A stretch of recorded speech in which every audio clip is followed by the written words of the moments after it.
عزیزان گرامی وقار، قربانی کے متعلق بہت ساری باتیں ہیں. اب احادیث کی روشنی میں تھوڑی سی باتیں عرض کر دوں. صحابہ اکرام رضوان اللہ تعالی علیہم اجمعین سرکار دو عالم صلی اللہ علیہ وسلم کی بارگاہ میں آئے اور پوچھا ما هذه الاضاحی یا رسول اللہ صلی اللہ علیہ وسلم، اے اللہ کے رسول یہ کیا ہے، یہ قربانیاں کیا ہیں؟ نبی کونین صلی اللہ تعالی علیہ وسلم نے فرمایا ہر جانور کے بدلے تمہیں نیکیاں ہیں. صحابہ نے پوچھا اگر ہم اون والا یعنی جو بھیڑ ہوتی ہیں بہت سارے بالوں والا بکرا اگر ہم ذبح کرتے ہیں تو کیا اس میں بھی ثواب ہے؟ اللہ کے نبی صلی اللہ علیہ وسلم نے فرمایا اس کے ہر بال کے بدلے ایک نیکی ہے. اس جانور کے جسم پر جتنے بال ہیں ہر بال کے بدلے تمہیں ایک نیکی ہے.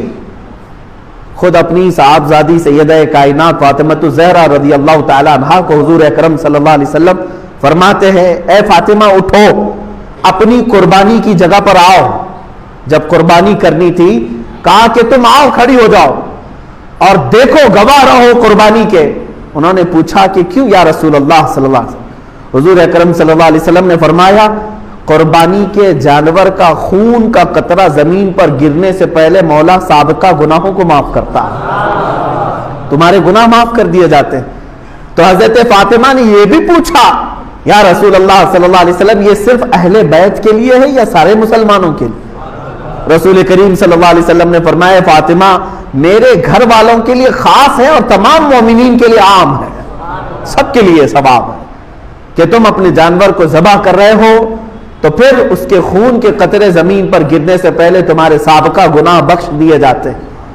اب قرآن کی آیت کی طرف بھی اگر آپ آؤ 17ویں پارے میں سورۃ الحج میں اللہ تعالیٰ فرماتا ہے لَن يَنَالَ اللَّهَ لُحُومُهَا وَلَا دِمَاؤُهَا، تمہارا گوشت اور تمہارا خون اللہ تک نہیں پہنچتا ہے، یہ گوشت اور خون نہیں پہنچ رہا ہے. وَلَٰكِن يَنَالُهُ التَّقْوَىٰ مِنكُمْ، بلکہ اس کے ذبح کرنے کے وقت جو تمہارے دلوں کی نیت ہے وہ اللہ کو معلوم ہے، اسی پر تمہیں اجر و ثواب ہے. تم کس لیے کاٹ رہے ہو؟ گوشت کھانے کے لیے کاٹ رہے ہو یا اللہ کا تقرب حاصل کرنے کے لیے، اللہ کا قرب حاصل کرنے کے لیے؟ آپ سوچتے ہوں گے ایک جانور کو ذبح کر کے اللہ کا قرب کیسے حاصل ہوتا ہے، کیسے اس کے قریب ہوتا ہے آدمی ایک جانور کو کاٹنے؟ میرے عزیزو یہ بھی میرے رب کا احسان ہے. کیا ہے جانتے ہیں؟ در حقیقت قربانی تو اپنی جان کی ہونی چاہیے تھی. اللہ تبارک و تعالیٰ چاہتا تو تم سے یہ فرماتا جیسے حضرت ابراہیم علیہ السلام سے مانگا اس نے. اللہ تبارک و تعالیٰ نے فرمایا کہ اے ابراہیم اپنے بیٹے کو ذبح کرو. حکم تو یہ ہو سکتا تھا کہ اے امت مصطفیٰ کے مسلمانوں تم اتنے سال جیو 25 سال کی عمر ہو جائے تو آؤ اپنی گردن دے دو، 40 سال کی عمر ہو گئی ہے تو آؤ قربان گاہ میں اپنے آپ کو کٹوا دو. کہیں یہ حکم نہیں فرمایا، بلکہ حقیقی قربانی جو ہے وہ اپنی جان کی تھی. اللہ تبارک و تعالیٰ نے جیسے اپنے نبی کے لیے دمبا بھیجا جنت سے، وہ تو صرف ان کا امتحان تھا، اسماعیل علیہ السلام کو کاٹا تو نہیں گیا، ان کے بدلے میں بکرا کاٹا گیا. تو رب تبارک و تعالیٰ نے فرمایا اب امت مصطفیٰ کے لیے بھی بلکہ تمام مومنین کے لیے بھی یہی حکم ہوگا کہ تم کاٹو گے اپنی طرف سے کوئی بکرا یا جانور، لیکن مولا تعالیٰ کی طرف سے تمہاری خود کی قربانی سمجھی جائے گی، تم نے خود قربان کیا ہے. اور یہ تصور کب آتا ہے جانتے ہیں آپ؟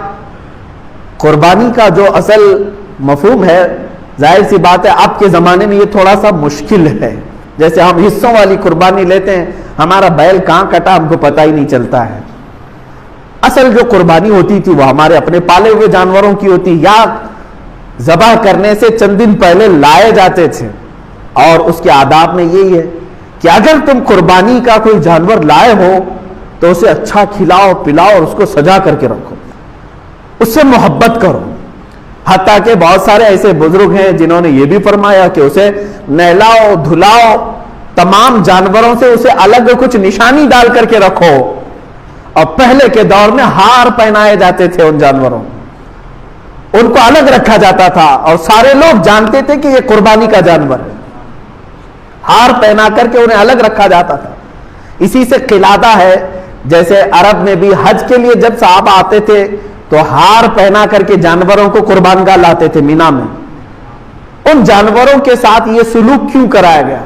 انہیں صبح شام دوپہر ان کے کھانے پانی کو دیکھو، ان کے اوپر تم ہاتھ پھیراؤ۔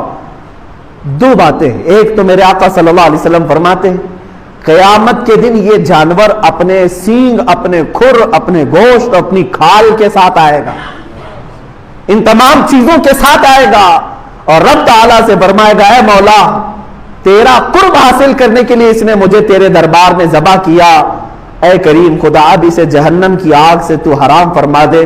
مولا اس جانور کی اس بات پر تم پر سے جہنم کی دوزخ کی آگ کو حرام فرما دیتا ہے۔